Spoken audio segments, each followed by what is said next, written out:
कुटुंबाचा पूर्ण पाठिंबा आहे. बरोबर. आणि कुटुंबाचा पाठिंबा असल्यामुळे मी हे काम पूर्ण करतो. एक अंतर्मनाने काम करतो आणि मला जाणवतं सर, म्हणजे काय असेल मला माहित नाही, पण त्या लोकांचं दुःख मला जाणवतं आणि ती लोक सापडल्यानंतर खऱ्या अर्थानं मला आता वाईट वाटतंय की त्यांच्यापेक्षा मला लय आनंद होतो.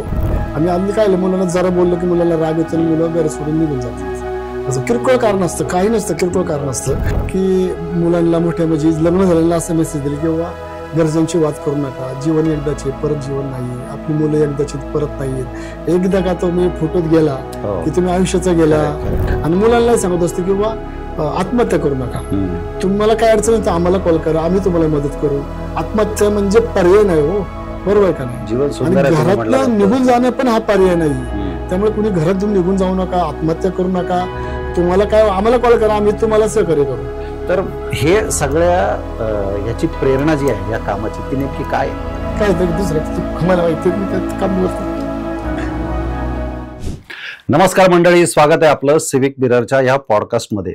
या पॉडकास्टचं नाव आहे मिरर्ड ऑन मिरर्ड. या पॉडकास्टच्या माध्यमातून आम्ही समाजातल्या वेगवेगळ्या क्षेत्रांमध्ये काम करणाऱ्या विविध व्यक्तींना आपल्यासमोर आणत असतो. त्यांच्या कामाचा, त्यांच्या वाटचालीचा प्रवास आम्ही या मुलाखतीच्या माध्यमातून उलगडत असतो. आज आपल्या स्टुडिओमध्ये एक अशाच वेगळ्या प्रकारचं काम करणारं हरहुन्नरी व्यक्तिमत्व आलेलं आहे.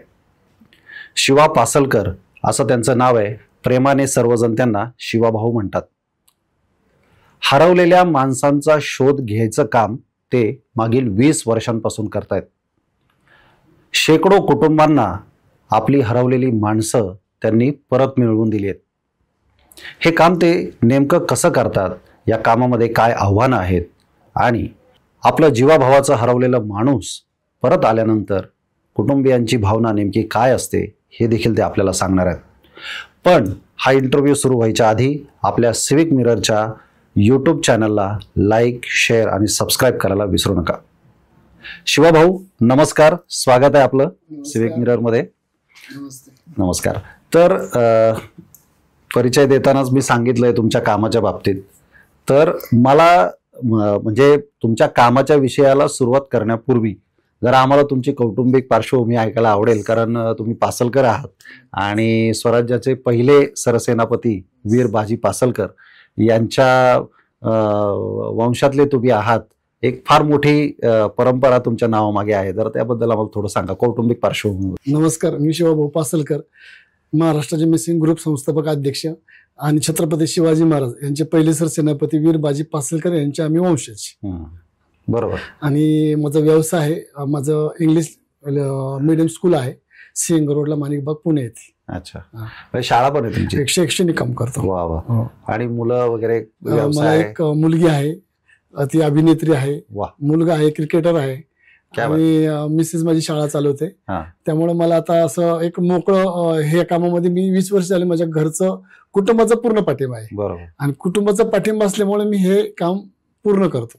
म्हणजे फावल्या वेळेत करत नाही, पूर्ण रात्रंदिवस काम करतो. अच्छा, पूर्ण वेळ ह्या कामालाच तुम्ही पूर्ण समर्पित केलेलं आहे? मिसिंग कामाला झोकून दिलेलं आहे. हरवलेली माणसं का तर ज्याचं हरवतं त्यालाच कळतं की एखादी व्यक्ती घरात नसली त्याचं दुःख जे होतं ना, त्या माणसाला अन्न गोड लागत नाही.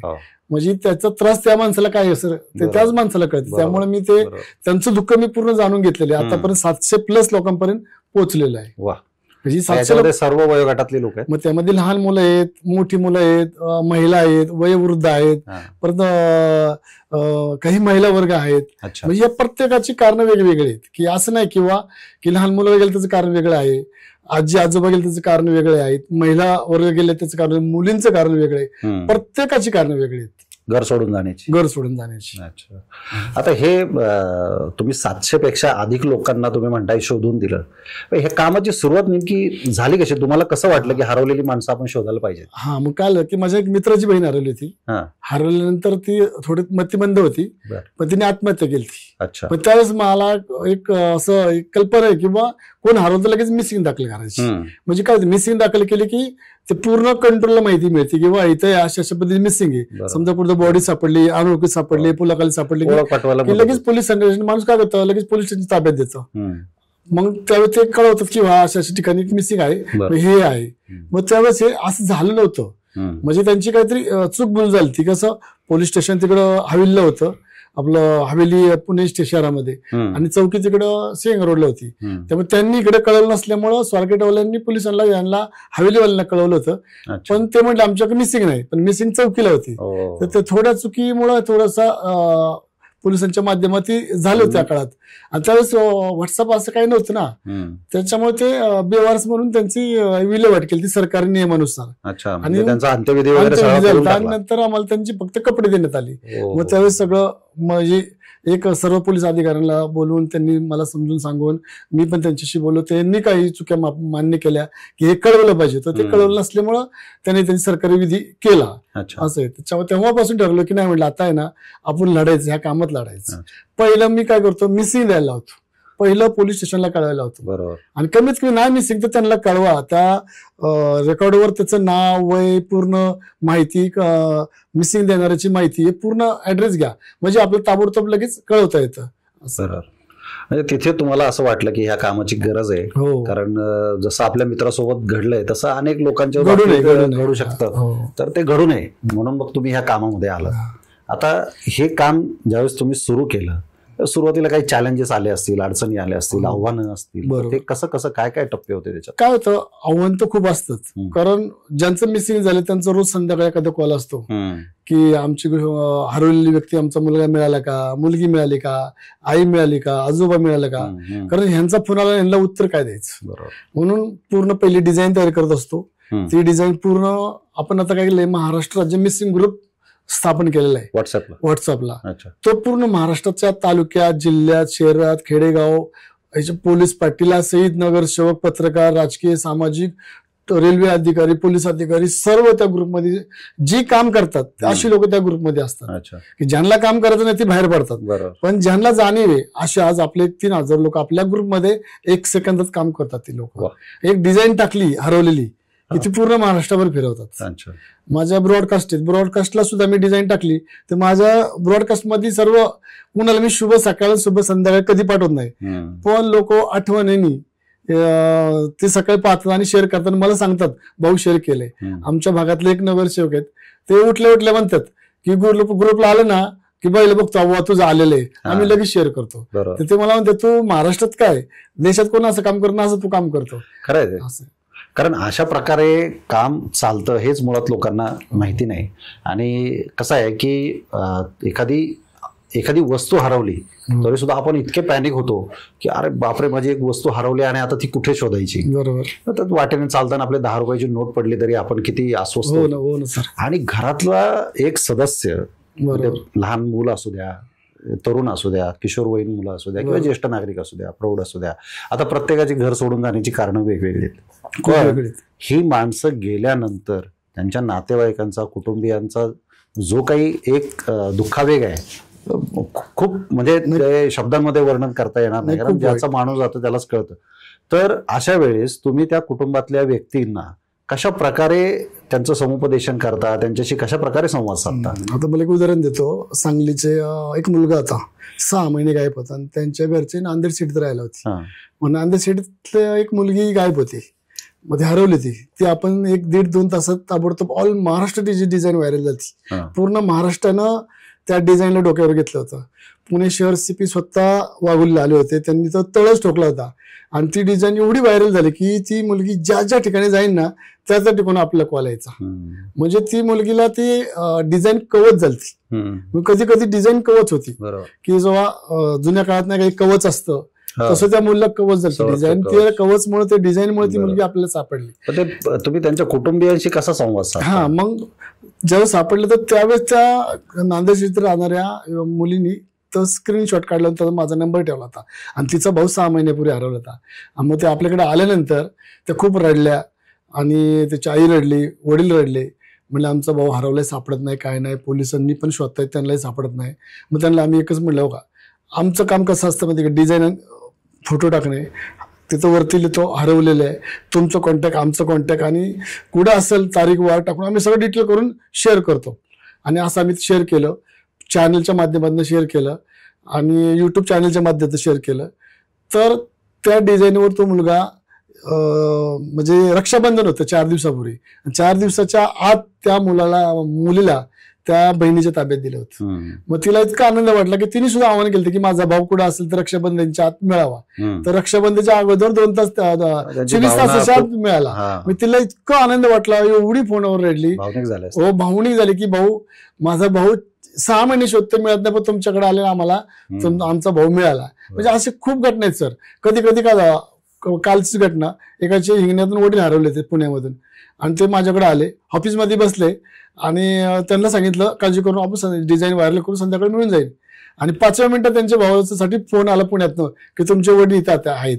त्यांना एवढा आनंद वाटला की बाबा तुमच्याकडे आलं तरी सापडलं. म्हणजे असं भरपूर घटना आहेत. हरवल्याचा फोन येतो आणि थोड्या वेळाने परत सांगतात की भाऊ तुम्हाला फोन केला तरी सापडतात. म्हणजे इतकं ते असं टचिंग झालेलं आहे. आणि असंच एक आजोबा हरवले होते औंधचे, औंधवरनं ह्याला आले ते आपल्या करीनगरला आले होते. करीनगरनं ते कॅमेऱ्यात आम्ही शोधत डेक्कन पोलीस स्टेशन पण आलो. डेक्कन पोलीस स्टेशनला आम्ही कॅमेऱ्यात ती मुलगी तिचे नातेवाईक आम्ही कॅमेऱ्यात शोधतोय. आणि मी त्या दिदीला म्हणलं कदाचित आता तुझे वडील सापडते असं मला वाटतंय. आणि तिला तिथंच कॉल आला आणि ती बाहेर जाऊन फोनवर बोलती आणि आती म्हणते भाऊ तुम्ही म्हटल्याप्रमाणे माझे वडील सापडले. तुमचा हातला एक सिक्स सेन्स ज्याला म्हणतो एक अंतर्मनाने काम करतो. आणि मला जाणवतं सर, म्हणजे काय असेल मला माहित नाही, पण त्या लोकांचं दुःख मला जाणवतं. आणि ती लोक सापडल्यानंतर खऱ्या अर्थानं मला आता वाईट वाटतंय की त्यांच्यापेक्षा मला लय आनंद होतो की माझी हरवलेला व्यक्ती महाराष्ट्रातला सापडला. खूप वाईट वाटतं. म्हणजे मला म्हणजे सगळ्यात मोठा आनंद असतो. म्हणजे त्या लोकांचं जी व्यथा असते ना माझ्या डोळ्यासमोर इतके रडलेले असतात. इतके बघतो की आपला एखादा मोबाईल हरवला आपलं कसं वाईट वाटतं, तसं त्या लोकांना एवढं वाईट वाटतं. बरोबर. संत तुकारामांचं एक वचन आहे, आईसी कळवळ्याची जाती करी लाभाविन प्रीती. तसंच तुमच्या बाबतीत काहीतरी म्हणा असं वाटतंय की तुम्ही आता म्हटलात की त्यांची वेदना आणि त्यांचं दुःख तुम्हाला कळतं. आज समाजामध्ये आपण बघतो अशा पद्धतीची परिस्थिती आहे की लोकांना एकमेकांशी काही घेणं देणं पडलेलं नाही. अशा काळामध्ये तुम्ही निस्वार्थ भावनेने लोकांची एक अशा पद्धतीची सेवा करताय, खऱ्या अर्थाने मानवतेचं काम आहे. मला आता जाणवतंय तुमचा आवाज हे झालाय, तुमच्या डोळ्यांमध्ये पाणी यायला लागलंय. तर हे सगळ्या ह्याची प्रेरणा जी आहे या कामाची ती नेमकी काय आहे? काय तर दुसऱ्याचं दुःख मला माहिती, मी त्यात काम करतो. लोकांची आंतरिक वेदना हीच तुमची खरी प्रेरणा आहे.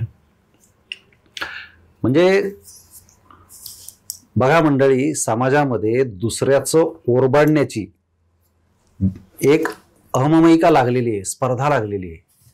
आणि माणूस माणसाला पारखा होत चाललाय.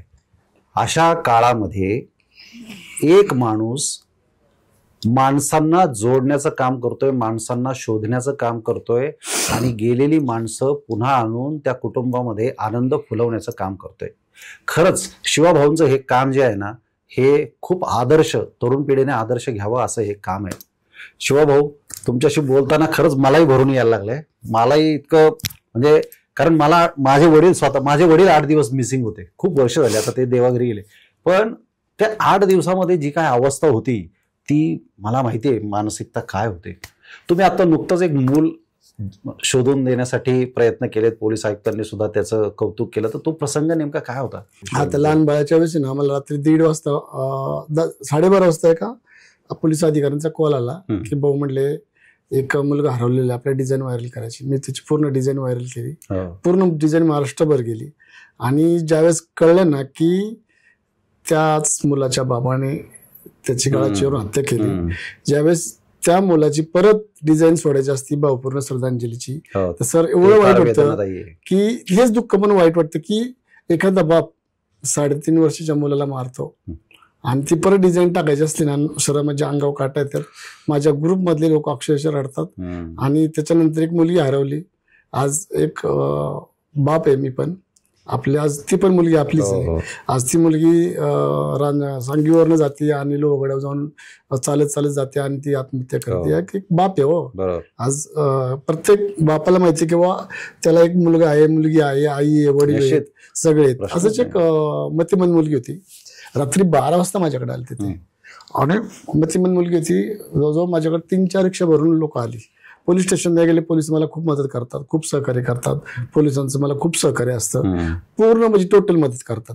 आणि मतिमंद मुलगी होती. मग मी डिझाईन व्हायरल केली रात्री. माझे डिझाईनवाले खूप चांगले आहेत. ते बिचारे, मी केव्हा रात्री कॉल केला तुम्हाला डिझाईन बनवून देतात. करतो. ज्यावेळेस ती डिझाईन बनवून सर दिली नाही मी, तर त्यांना सांगितलं होतं सकाळी तुमची मुलगी 9:10च्या मी तुम्हाला ताब्यात देणार. पण मी सांगून गेलो, पण मला हे काम करायचं होतं. मला काय अंतर म्हणे की मला ते सापडणार आहे मला जाणवलं होतं. सकाळी मला ना माझा हात दुखत होता, मला गाडी चालवता येत नव्हती. तर मला सकाळी 9:30 वाजता कॉल आला एका PMT ड्रायव्हरचा की भाऊ माझ्या मोबाईलमध्ये एक डिझाईन आली तुमची, ही मुलगी कोंडव्या तिथं खडी मशीन जवळ बसलेली. अच्छा. आईला म्हटलं मला फोटो पाठवा. त्यांनी फोटो पाठवला. तर ते म्हटलं ही सर ती मतिमंद मुलगी, तिला जास्त बोलता येत, तिला गाडीत घ्या स्वारगेटला. मग त्यांनी तिला गाडीत घेतली, स्वारगेटला आणलं. मी इथून माझी गाडी घेऊन गेलो. युट्यूबवर माझा तो पूर्ण व्हिडिओ आहे बघा. घेऊन गेलो, तिला गाडीत घेतली, ती व्हिडिओ कॉल केला, त्यांच्या घरच्यांना दाखवला. ती मुलगी स्वतः रडली, आम्ही सगळे रडलो. PMT driver, ST driver. इतकं म्हणजे त्या मुलीला पण हरवलेलं माहिती होतं मी चुकलेली. मग ती म्हणतात तिला माहिती वाट सापडत नव्हती कुठं. ज्यावेळेस आम्ही पोलीस स्टेशनला तिला घेऊन गेलो सर, अक्षरशः त्यांचे नातेवाईक एवढे हंबरड आणि ओरडत होते ना की खूप वाईट वाटत होतं. की म्हणजे एक मतिमंद काय असलं की माणूस कसं कंटाळतो, पण नाही, त्यांना तिची जी प्रेम भावना आपुलकी कशी असती. मग आज एक मतिमंद मुलगी मिळावी म्हणून त्याचे आई वडील हे करतात, आणि एक बाप आपल्या मुलाला 3.5 वर्षाच्या मारतो, हे किती दुःख विचार करा ना, कसलं डेंजर आहे ना. हो, त्यामुळं खूप वाईट वाटतं कधी कधी हा काम करताना आहे ना, की मी आता हरवल्याचं डिझाईन टाकल्यानंतर परतची डिझाईन मला काय मिळेल मला माहित नसतं. पण मी लय ऑटोपाट प्रयत्न करत असतो, ग्रुपवर सगळीकडे शेअर करत असतो. मला ते जमतच नाही, असं वाटतं कधी नाही जमतच नाही ती व्यक्ती कधी पाठवून. कारण मी ज्या मुलाखती घेतो ना चॅनेलच्या, माझे आलेले पत्रकार रडतात हो समोरच्या वेदना पाहून. एक पोलीस अधिकारी त्यांचा मुलगा गायब अजून सापडला नाही, गायकवाड म्हणून आपल्या पुणे शहराला आहेत, त्यालाही शोधतोय सर. म्हणजे कितीतरी एक मुलगी आता 1 वर्ष झाले, एक मुलगी भारतीय विद्यापीठनं गायब, तिला शोधतोय. आज तिच्या आईचा रोज मला फोन येतोय, त्या साहेबांचा मला रोज कॉल येतोय, भाऊ सापडलं का, काय माहिती झाली का. हो, वाईट अवस्था होती. अजून एक BC कुटुंब आहेत, त्यांचा मुलगा एक तांबे कुटुंब आहे, असे कितीतरी कुटुंब आहेत. पण मला रोज येतात, ऑफिसला भेटतात, फोनवर भेटतात. मला त्यांना आशा आहे ना, त्यांना मला काय बोलावीच कळत नाही, पण मी शोधण्याचा प्रयत्न 100% करतोय. कारण हे कसं आहे बघा, तुमच्याकडे बघू पूर्वी असं व्हायचं की ज्यावेळेस ही काही साधनं नव्हती, म्हणजे व्हॉट्सअप नव्हता, इंटरनेट नव्हतं, मोबाईल फोन नव्हते, पूर्वी टेलिफोन असायचे, त्याच्यापूर्वी पत्र असायची, संपर्काची साधनं फार मर्यादित होती. आणि अशा वेळेस माणसं घरातनं निघून गेली की तो माणूस जिवंत आहे का मेला आहे काही कळायचं नाही. पण आज तुमच्या रूपानं माणसांना, तुम्ही जसं म्हणताय की हे सगळे कुटुंबीय तुमच्याकडे येऊन चौकशी करतात, रोज तुम्हाला भेटतात, पण किमान मला एक आनंद वाटतोय शिवाभाऊ या गोष्टीचा की तुमच्या रूपाने त्यांच्यामध्ये एक ती आशा जिवंत आहे की आपला माणूस कधीतरी आपल्याला भेटू शकेल किंवा भेटेल. आशा एखाद्या माणसाची मेली ना, माणसाचं मन मरतं. तुम्ही माणसातलं मन जागं ठेवताय, आशा जिवंत ठेवताय, फार मोठं काम आहे तुमचं, तुम्ही करताय ते. ह्या सगळ्या याच्यामध्ये तुम्हाला कुटुंबियांचा पाठिंबा, कुटुंबियांची सोबत कशी मिळते? माझ्या मिसेस पासून, मुलापासून, मुली सगळे कुटुंबातले मला साथ देतात. जर का मिसिंग तर मी जेवता ताटवलं उठून निघून जातो, आणि घराला मी बाहेरून कुलूप लावतो आणि निघून जातो. पण कधीच माझ्या घरचे म्हणणार नाही की तुम्ही याला शोधू नका, उलट घरी गेल्यानंतर सापडले का, मिळाले का. माझ्या घराचं चौकशी करतात, कुटुंबाचं पूर्ण मला साथ असते. कारण आपण त्याशिवाय करू शकत एक चांगल्या कामात एक मला खूप म्हणजे असं पाऊल रावलेलं आहे, आणि ते मला पूर्ण तुमच्या आमच्या सगळ्यांच्या सहकार्याने, आणि माझ्या व्हॉट्सअपमध्ये जेवढे मला जॉईंट आहेत सगळ्यांचं इतकं मला कौतुक करू वाटतं की लोक खूप शेअर करतात, ग्रुपला शेअर करतात. महाराष्ट्राचे मिसिंग ग्रुपचे खूप सदस्य आहेत, आज 2,500-3 हजार सदस्य आहेत. ते पूर्ण महाराष्ट्रात मला ओळखत नाहीत ते, पण ते जॉईन झालेले, ते काम करतात. मला त्यांचा पण खूप अभिमान वाटतो. हे सगळ्यांमध्ये संवेदना जागी आहे, जिवंत आहे अजून. आता ह्याच्यामध्ये तुम्ही पोलीस दल आणि महाराष्ट्रात ग्रुप सोबत जोडलेले तुमचे विविध जे काही सगळी माणसं असतील त्या सगळ्यांच्या मदतीनं म्हणा किंवा संपर्कातून म्हणा हरवलेली माणसं शोधण्याचा प्रयत्न करतात. तर आता हे वेगवेगळ्या वयोगटातली मनुष्य हरवत असतात, म्हणजे त्याच्यामध्ये लहान मुलं असतात, नागरिक म्हणजे ज्येष्ठ नागरिक आहेत, प्रौढ आहेत, तरुण आहेत, किशोरवयीन आहेत. तर ह्या प्रत्येक वयोगटाची नेमकी कारणं काय असतात घर सोडण्याची? काय असतं, पहिलं तर लहान मुलांचं कसं आहे की आता पहिल्या काळात कसं होतं, आपण लय खूप मार खायचो, मार खायचो, शाळेत नाही गेलं तरी मारायचो, शिक्षक पण किती मारायचे, पण कधी आपण कंप्लेंट करत नाही. शिक्षकाने हात उगारला म्हणजे तो पोलीस स्टेशन मध्ये कसं होतं, तो असं वाटतं तो काळ चांगला होता. कारण संस्कार पण आपल्याला तसे संस्कार व्हायचे, मारलं की आपल्यामध्ये आपलं चुकलेलं आहे. हो. आता तसं होत आई नाही. वडील म्हणायचे हो. शिक्षकांना की तुम्ही याला मारा जरा म्हणजे दोन फटके जास्त हो, द्या. फटके द्या जास्त. आणि त्याशिवाय नाही हो, मी तर म्हणतो की ती जी जुन्या काळातली संकल्पना खूप चांगली होती. वरिष्ठांचं ऐकत होतो, भावकीचं होता. ऐकत होतो, धाक पाहिजे. आणि आम्ही काय मुलांना जरा बोललं की मुलांना राग येतो आणि मुलं घर सोडून निघून जातात. असं किरकोळ कारण असतं, काही नसतं, किरकोळ कारण असतं लहान मुलांसाठी. त्या किरकोळ कारणावर तर मुलं महाराष्ट्रात नाही, महाराष्ट्राच्या बाहेर जातात. असं आहे, महाराष्ट्राच्या बाहेर जातात. एसटी ट्रेन आणि नाही कुठेही राहतात जाऊन. आणि एक तर मुलगा एवढा हुशार होता की तो कर्नाटक मध्ये जाऊन तो तिकडं एमपी जाऊन राहत होता. आम्ही त्याला महाराष्ट्र शोधत होतो. पूर्ण डिझाईन 4-4 वेळा 5-5 वेळा डिझाईन व्हायरल करतो आणि तो आम्हाला एमपीत भेटला. आणि रेल्वे स्टेशनला तो पण एवढा हुशार मुलगा होता की तो असा कुठं फिरला नाही, स्वतः बिस्लरी विकून रेल्वे स्टेशनला त्याची उपजीविका भागवत होता. मला वाटतं हो, एवढा हुशार मुलगा होता, एवढा. असं बरोबर. आणि मग तरुण मुलांचं काय असतं, काहींचं म्हणजे प्रेम प्रकरणातच भरपूर असतात. किती मुली जातात, किती मुलं जातात. आणि तर पोलिसांच्या माध्यमातून त्यांचं कॉल डिटेल्स करून सगळ्या गोष्टी करून आपल्याला ते परत मिळतात आणि व्हायरल करून पण परत मिळतात. आम्ही एकच सांगत असतो किंवा तुम्ही व्हायरल केलं तर तुमचं डिझाईन व्हायरल होत जाईल. एकदा डिझाईन व्हायरल झाली की महाराष्ट्र जाते, आम्हाला डिलीट करता येत नाही. तंत्रज्ञानाने आपल्याला एक सुविधा दिली आहे, तर तिचा वापर आणि सोशल मीडियाचा वापर मी पुरेपूर करतो, चांगला करतो. कालची जी घटना आहे, सिंग रोडवरून एक मुलगा नांदेड फाट्यावरून गेला होता आणि मग त्यांचे आई वडील नातेवाईक माझ्याकडे आले आणि 2-3 दिवस तर ते वैतागलेच होते. मग त्यांना एकच सांगितलं, म्हणलं आपण सोशल मीडियाचा वापर करून त्याला शोधूया. आणि त्याच्या मामाने सांगितलं काय हरकत नाही भाऊ. मग सोशल मीडियाच्या माध्यमातून 2 दिवसात तो तिकडे बीडच्या तिकडे गेलाय पुण्यावरून आणि चालत चालला होता. एका व्यक्तीच्या मोबाईलमध्ये तो त्याचा फोटो दिसला. मग त्या माणसाने त्याला विचारलं, तूच का हा? तो म्हणला मी हा. मग त्यांनी लगेच त्यांच्या नातेवाईकांनी ताब्यात दिला. त्या नातेवाईकांनी मला कॉल केला आणि त्यांच्या मामाने मला कॉल केला आणि त्या मुलाला घेऊन ते सिंहगड नांदेड पोलीस स्टेशनला आले. आणि तो मुलगा अशा पद्धतीने सुखरूप मिळाला. का त्याला वडील नव्हते. हो, वाईट काय वाटायचं की एकुलता एक मुलगा आणि वडील नाही. उद्या काही चुकीची घटना झाली, आईचं काळीज असतं ना. मग त्या आईला एवढा आनंद झाला, खूप आनंद झाला किंवा आपले एक तर मिस्टर वारलेले आहेत आणि हा मुलाला वडील नाही आणि माझा मुलगा कुठे गेलाय, काय होईल सांगता येत नाही. अशा पद्धतीने काही गोष्टी अशा.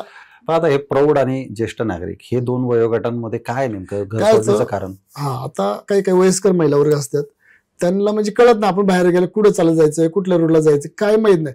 जसं दिशा दिसत विस्मरण होतं. मग कोण जातं, कोणतरी वृद्धाश्रम मध्ये सापडले की वृद्धाश्रम मध्ये ठेवतात, काही सोसूनला ठेवतात, काही हॉस्पिटलला ठेवतात. म्हणजे वेगवेगळ्या ठिकाणी काही पुलाखाली राहतात. जिकडे दिसन तिकडे त्या चालत राहतात. म्हणजे त्यांना माहित नाही आपल्याला कुठे जायचे, फक्त चालायचं. एक तर आजी 3 वेळा दिलेले आहेत, 3 वेळा घराच्या बाहेर गेलेले आहेत, 3 वेळा.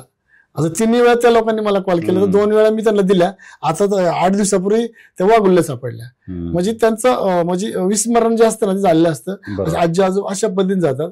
पण काही आजी आजोबांचं कसं असतं की थोडंसं घरामध्ये खटकाखटकी होती, आता परिस्थिती वेगळी येईल, मग थोडस मग काय रागून जातात, रागून जातात असं. मग काहींचे मग काही कसं मग पुढे जाऊन आत्महत्या कर, हे कर ते कर असं. आणि हे जे प्रौढ माणसं असतात साधारण तारुण्यानंतर जे लग्न झालेली मुलं बाळ आहेत. परवाची सोलापूरची घटना आहे बघा की नवरा बायकोंच्या भांडणामध्ये 4 का 5 मुली त्या माणसाला आणि दोघांची भांडणं झाली म्हणून तो म्हटला मी जातो आत्महत्या करायला. हा गेला शेतात आत्महत्या करायला. त्याच्या मागे बायको गेली त्याला शोधायला आणि तो तिथं भेटला नाही म्हणून बायको परत रिटर्न आली आणि घरी येऊन बघते त्याने आत्महत्या केलेली. आणि मग आदल्या दिवशी त्याने आत्महत्या केली. मग त्याच्या भावाचा फोन आला मला, म्हणजे ज्याने आत्महत्या त्याच्या भावाचा फोन, भाऊ असंच झाले, काळजी करू नका म्हटलं. ते सापडेल तेवढे प्रेम. आम्ही सोलापूरला डिझाईन व्हायरल केली आणि सोलापूरला डिझाईन व्हायरल केल्यानंतर रात्री त्यांचा परत फोन आला. असंच मी त्यांना त्यावेळेस पण म्हटलं होतं की भाऊ थोडंसं आजूबाजूच्या विहिरी चेक करा. त्यांनी विहिरी चेक केला आणि तिसऱ्या दिवशी ती त्या महिलेनी आणि तिच्या 5 वर्षांमध्ये एक 2.5 का 3.5 वर्षाची मुलगी होती, तिला घेऊन 3 दोघींनी आत्महत्या. म्हणजे कधी कसं असं की नाही झालं पाहिजे असं आपण मी काय वारंवार सांगतो. त्याचे कारण काय म्हणजे त्या वयोगटातले कौटुंबिकच कारण काय, कौटुंबिक कारण असं. ते कारण आता कसं होतं, हे गेले ते गेले, त्या कारण त्यांनाच माहिती, तुम्ही आम्ही काही सांगू शकत नाही ना. कोणतरी जीवन सापड असतं कारण मिळतं ना. नाही पण घर सोडून जाणाऱ्यांचं कारण म्हणजे काय आत्महत्येचं. आता मुलींचं कसं असतं की प्रेम प्रकरण असतं, प्रेम प्रकरण घरच्यांचा विरोध असतो, ह्यांचा विरोध असतो. कधी कधी ना मोबाईल नसले तरी मुलगी जाते, तर ती कधी कधी मग तिच्या आजोबाचा मोबाईलचा वापर करते, अजून मैत्रीचा वापर करते, सेपरेट मोबाईल ठेवून देते. म्हणजे अशा ती मुली पळून जातात, निघून जातात आणि घरच्यांना काही कळत नाही. म्हणून ते संस्कार नावाचा जो भाग आहे तो महत्वाचा आहे. हे संस्कार सुद्धा शाळेत जरी घडवले पाहिजे. मी तर म्हणतो शाळेमध्ये संस्कार आता सांगितले पाहिजे. चुकलं की मारले पाहिजे, मग तो विद्यार्थी असो कोणी असो, पण चुकलं की मारलंच बसलं पाहिजे. कारण आपले आई वडील आपल्याला परिस्थिती नाही ना तशी परिस्थिती राहिली. आता काय शिक्षकांवर गुन्हे दाखल होतात, एखादी छडी जरी मारली पालक ओरडत येतात. बघा पहिलं आपलं गाव असायचं, गावचा पोलीस पाटील जरी आला ना, सरपंच जरी आला ना, मुलं खेळायची नाही, तो खेळायची नाही. आम्ही शाळेत असताना पवायला गेलो की आमचे करकुटे चेक करायचे किंवा मारायचे. आता आपण पैसे देऊन त्यांना पवायला लावतोय, बरोबर आहे का नाही? अशी परिस्थिती. बरोबर. आतापर्यंत किती माणसं शोधली तुम्ही या सगळ्या याच्यातून, तुमच्या उपक्रमातून? आता सर काही म्हणजे कसं होतं, काहींचं रेकॉर्ड म्हणजे हरवलेले असतात, पण ते कधी कधी ना आम्ही रेकॉर्ड डिझाईन न करता आम्ही त्यांना शोधत असतो. डिझाईन तरी करतो. डिझाईन हा पार्ट सोडून तुम्हाला माहिती असलेली माणसं तुम्ही किती शोधली? आतापर्यंत ह्या 20 वर्षात 700+ लोक घरी शोधून आणून सुखरूप दिलेले आहेत आणि सापडलेले पण सुखरूप दिलेले आहेत. समजा एखादी व्यक्ती समजा लातूरची आहेत किंवा बीडची किंवा रत्नागिरीची आहेत, कोल्हापूरची आहेत, आपल्या जालन्याची आहेत, तर आपण काय करतो, ते सापडल्यानंतर त्यांचं नाव घेतो, त्यांचं पूर्ण वय घेतो, तारीख घेतो, त्यांच्या मुलाचं नाव काय, त्यांच्या मुलीचं नाव काय, नातवाचं नाव काय, तुम्ही कोणाला मतदान केलंय, पूर्ण सगळी पार्श्वभूमी घेतो, तयार करतो. आणि कधी कधी अहो सांगत पण नाहीत. आपण विचारलं आजीला, आजी तुमचं नाव काय, त्यामध्ये तुला काय करायची. मी त्यांच्याशी इतकं बोलवून वयस्कर माणसाला प्रेमाने सांगून हळूहळू त्यांच्याबरोबर त्यांच्यात पूर्ण त्यांच्या घरचं कुटुंबाचं व्हायचं, तेव्हा ते पटापट आपल्याला नाव सांगतात. मग ती डिझाईन मग आपण काय करायचं, मग रत्नागिरी तर रत्नागिरीला शेअर करायची, तिथल्या तालुक्याला शेअर करायची, तिथल्या वाडी वस्तीला शेअर करायची. मग ती डिझाईन पूर्ण व्हायरल होते आणि मग त्यांच्या नातेवाईकांचा आपला कॉल येतो की ते आमचे आहेत म्हणून. म्हणजे आता परवा बघा, परवाची गोष्ट हरवलेले नाही, तुम्ही म्हणता सापडलेले पण तुम्ही व्हायरल करता. म्हणजे निम्मे सापडले निम्मे हरवले असे. आता परवा पवार म्हणून एक व्यक्ती आहे, नगरचे होते. नगरच्या पुढे कुठं एक गाव आहे, त्या गावात पवार आडनावची लोक राहतात. मग ते पूर्ण डिटेल घेतलं, त्यांना 2-3 दिवस आपल्याकडे ठेवल्यानंतर डिझाईन व्हायरल केली आणि ती डिझाईन पूर्ण नगर एसपीला पाठवली, तिथल्या पोलीस स्टेशनला पाठवली, तिथल्या आमदाराला पाठवली, आमदाराच्या पीएला पाठवली. आमदारांनी पूर्ण त्या तिकडे नगर जिल्ह्यात व्हायरल केली. व्हायरल केल्यानंतर तो प्रत्येकाने स्टेटसला ठेवलं होतं. मग ते पाहून त्यांची मुलगी जुन्नरला राहते. मग जुन्नरवरनं तिने कॉल केला, त्यांची बहीण एक वारजेला राहते, त्यांनी कॉल केला आणि मग त्यांना आणून त्यांच्या सुखरूप ताब्यात दिलेलं आहे. असं आहे. म्हणजे डिझाईन वरनं खूप काम होतं. कंटाळा येत नाही का तुम्हाला काम करताना? नाही, कंटाळा येत. मला आनंद वाटतो. म्हणजे हरवण्याचा आनंद नाही, ते शोधण्यात खूप मला आनंद आहे. आणि काय आहे की म्हणजे इतक्या सगळ्या लोकांशी रोज बोलायचं, तेच पुन्हा बोलायचं. आता तुम्हाला आता हे कळलं असेल की काय कुटुंबाची सर्वसाधारण भावना सगळ्यांची सारखीच आहे. माणूस होता आपण, कारण सगळ्यांना भावना समानच असतात. बरोबर. मग त्यांच्याशी बोलायचं, त्यांना समजावून सांगायचं, त्यांना धीर द्यायचा, असं सगळं करत रोज हे सगळं करून असं कधी वाटत नाही? नाही, मी त्यांना पूर्ण, आता बघा तुमच्या समोराची घटना आहे. आता पिंपरी चिंचवडनं व्यक्ती आलेले आहेत, तुमच्याच अप्पूच्या दारात बसले, अर्धा दिवस बसलाय तो, पण त्याची भावना, त्याला प्रेम, त्याचं कुठून हरवलं काय, त्याला साथ द्यायची, सहकार्य करायचं. आता मार्केट यार्डवरनं फोन आहे, ते पण वाट बघतायत, त्यांना घेऊन ऑफिसला बोलवायचं, त्यांची डिझाईन करायची, व्हायरल करायची. म्हणजे काय होतं की मला ते त्यांचं दुःख मला पूर्ण माहिती आणि मला काय असेल तर काय माहित, मिसिंग हरवलेला माणूस तुमचं पूर्वजन्मीचं काहीतरी आहे, त्यामुळे तुम्ही हे काम करताय. पण हे सगळ्या कामासाठी मी असं ऐकलं की तुम्ही अजिबात 1 रुपया आकारत नाही, पैसे घेत नाही, तुम्ही पूर्णपणे निस्वार्थी भावनेने हे काम करताय. हे कसं काय? म्हणजे मी कुणाचं डिझेलला पैसे घेत नाही, कशाला पैसे घेत नाही. ते जर कोणी असतील त्यांना सांगतो की ते फक्त डिझाईन तयार करतात, तर डिझाईन वाले असतात की हरवले, सापडले, त्याचं काय असेल त्यांना ते 200-250-300 रुपये असतात, ते त्यांना डिझाईन वाले द्यायचं, ते आपले नसतात. बरोबर. पण मी माझ्याकडे डिझाईन सुद्धा टाकून देत, कधी रात्रंदिवस पळतो आणि 24 तास पळतो आणि पळायचं. मला एकच टार्गेट करायची की जास्त ग्रुप तयार करायचे महाराष्ट्राचे, मिसिंग ग्रुपचे. महाराष्ट्रातून आजही एखादा व्यक्ती हरवला तरी आपल्याला कॉल येतो आणि त्याचं आपण त्यांच्याशी बोलतो, समजून सांगतो. आणि आता बघा, गेल्या वेळेस तामिळनाडूतून एक व्यक्ती हरवली होती आणि त्यांची भाषा मला कळणार, माझी भाषा त्यांना कळणार. अशा वेळेस काय करत? मग बँगलोर मधून एक मला कॉल आला. मग त्यांनी त्यांच्याशी माझ्याशी बोलले. मग त्यांना मी आता ग्रुपला येते, आपल्याबरोबर काम करतात. मग त्यांनी सांगितलं की तामिळनाडूतून एक आजोबा हरवलेले आहेत, पुन्हा स्टेशनला आलेले आहेत. मग ते तामिळनाडून कुठल्या रेल्वेने आलेत. मग इथले पोलीस रेल्वे अधिकारी ते खूप चांगले आहेत. मग त्या रेल्वे अधिकाऱ्याला सांगत असतो मी प्रत्येक वेळेस की साहेब अशी व्यक्ती इथं आलेली. मग रेल्वे अधिकारी त्यांची पोलीस देतात. मग आम्ही सगळं ती रेल्वे चेक करतो. त्या रेल्वे चेक केलं की तो फोटो आणि ती डिझाईन सगळी चेक करतो. मग मध्ये एक आजोबा होते, ते आले, त्यांनाही पाठवलं व्हिडिओ, हेच का ते म्हणले हेच आहेत. मग तिथल्या रिक्षावाल्याला सांगितलं की दादानो मला असा व्यक्ती आहे, हरवलेला आहे, तर तुम्हाला इथं दिसलं की मला कॉल करायचं. त्या बिचाऱ्यांनी दिवसभर तिथं थांबून रात्री 8:30ला कॉल आला, भाऊ हीच व्यक्ती आहे का? म्हणजे हीच व्यक्ती आहे. मग इथून गेलो, त्या व्यक्तीला आम्ही ताब्यात घेतली. ताब्यात घेऊन ती लोक रात्री तामिळनाडूतून विमानाने आली. सकाळी त्यांच्या ताब्यात ती व्यक्ती सुखरूप दिली. पण ते अजूनही तिकडनं माझ्याशी व्हॉट्सअपला बोलत असतात. आणि ते स्वतः आता आपल्या मिसिंग ग्रुपमध्ये चांगल्या कामासाठी ते पण सामील झाले. म्हणजे ज्यांचं हरवलंय ना ती लोक मला लगेच जॉईन होतात. असे लोक जॉईन होत आपला ग्रुप मोठा तयार होतो. एक चांगली सत्कर्म करणाऱ्यांची साखळी तयार होते आणि त्याच्यातून आणखीन जास्तीत जास्त काम तुमचं वाढेल, जास्तीत जास्त कुटुंबियांना दिलासा मिळेल तुमच्या कामाच्या माध्यमातून. बरोबर. तर आता ह्या सगळ्या याच्यामध्ये महाराष्ट्रभरातून किती लोक तुमच्याशी जोडले गेलेत? आता महाराष्ट्रातनं म्हणजे आता तर 3-3.5 हजार लोक माझ्याकडे जोडलेले आहेत पूर्ण महाराष्ट्रातनं. म्हणजे कितीतरी लोक आता असं आपले जॉईन होत आहेत आणि तुमचं चांगलं काम करताय, सपोर्ट करता, आम्ही सपोर्ट करूया आणि आपल्या कामाला यश आहे सर. म्हणजे मी डिझाईन टाकली की 4 दिवसांनी 2 दिवसांनी लगेच सुखरूप सापडल्याचं डिझाईन पाठवतो. त्यामुळे लोकांना माहिती हे काम ओके. म्हणजे डिझाईन पाहिले की डिझाईन लोकांच्या येतात, पण आपल्या महाराष्ट्राच्या मिसिंग ग्रुपची डिझाईन प्रॉपर झालेली आता आणि ती डिझाईन आली आणि 4 दिवसात लगेच सापडले, असं पण होतं. पोलिसांची काय भावना तुमच्या कामाच्या बाबतीत, त्यांच्या प्रतिक्रिया काय असतात? नाही, खूप छान. पोलिसांचं मला खूप मदत असते. म्हणजे त्यांना धरूनच मी काही गोष्टी काम करत असतो. त्यांनाही मदत होते ना. असं काही दिवस नाही एकाही डिझाईन मध्ये असं की नाही की ते पोलिसांनी मला मदत केली नाही. महाराष्ट्रभर पोलीस मदत करतात. मध्ये जालन्याचे पोलीस आले होते, तिथून एक महिला मिसिंग होती आणि आमच्या नवले चौकीला, सिंगड पोलीस स्टेशन चौकीला तिथे ते आले होते. त्यावेळेस त्या सगळ्या टीमला आल्यानंतर त्यांना मदत कशी करायची, काय करायची, मग आमच्या तिथल्या पोलीस अधिकाऱ्यांनी सांगितलं आणि ते तुम्हाला भेटले, त्यांना सांगितलं आणि त्यांची जी हरवलेली महिला 4 दिवसात त्यांच्या ताब्यात सुखरूप दिली. त्यामुळे जालना पोलिसांनी पण मला माझ्या ग्रुपला जॉईन झाले आणि ते सुद्धा ग्रुपवर टाकून दिले की भाऊने आम्हाला पुण्यामध्ये अशी मदत केली.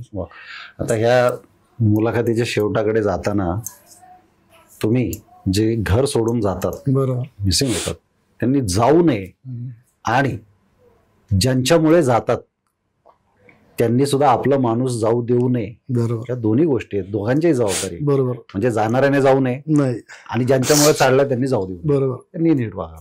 तर ह्या दोन्ही घटकांसाठी एक ह्या क्षेत्रात काम करणारा कार्यकर्ता म्हणून एक माणुसकीचा ओलावा आपल्या हृदयामध्ये आहे. तर तुम्ही काय मेसेज त्यांच्यासाठी द्याल? काय होतं, मी मेसेज असं दिलं की बाबा की मुलांना मोठ्या म्हणजे लग्न झालेला असं मेसेज दिले की बाबा घरच्यांची वाद करू नका, जीवन एकदाचे, परत जीवन नाही, आपली मुलं एकदाचे परत नाहीयेत. एकदा का तुम्ही फोटोत गेला की तुम्ही आयुष्याचा गेला. आज तुमची मुलं बाळांचा काही त्रास होतो, त्या महिलेला काही त्रास होतो. आता काहींनी आत्महत्या केल्यात, खूप वाईट वाटतं. कारण त्याच्यापूर्वी तुम्ही आत्महत्या करू नका. मी असा आत्महत्या करणारे 10 ते 12 लोक मी वाचवलेले आहेत. म्हणजे त्यांचं समुपदेशन करून त्यांनी घरी जाऊन मला औषध दिलेले, दुरी दिलेली. भाऊ आज तुम्ही नसते आम्हाला भेटले ना, आम्ही आत्महत्या केली असते. अशी 12 लोकांची लिस्ट आहे माझ्याकडे सर. म्हणजे इतकी मदत करतो आणि मुलांनाही सांगत असतो की बाबा आत्महत्या करू नका, तुम्हाला काय अडचण आहे तर आम्हाला कॉल करा, आम्ही तुम्हाला मदत करू. आत्महत्या म्हणजे पर्याय नाही हो, बरोबर का नाही? आणि घरातून निघून जाणं पण हा पर्याय नाही. त्यामुळे कुणी घरातून निघून जाऊ नका, आत्महत्या करू नका. तुम्हाला काय आम्हाला कॉल करा, आम्ही तुम्हाला सहकार्य करू. मग तुमचं कर्ज असू द्या, काय सुद्धा सगळ्या गोष्टीत मदत करू. कारण काय असतं, लोक कर्ज आहे म्हणून आत्महत्या करायची, आम्ही एकाचे पैसे घेतले म्हणून आत्महत्या हा पर्यायच नाही हो. त्याच्यामुळे मी एकच सांगितलं की घर सोडून जाऊ नका, आत्महत्या करू नका. काय असेल तर आम्ही तुम्हाला पूर्ण मदत करायला तयार आहोत. वा, धन्यवाद शिवाभाऊ. तुम्ही इतकं सुंदर तुमचा सगळा तो प्रवास मांडला आणि तुमच्या बोलण्यात ती सगळी वेदना जाणवत होती.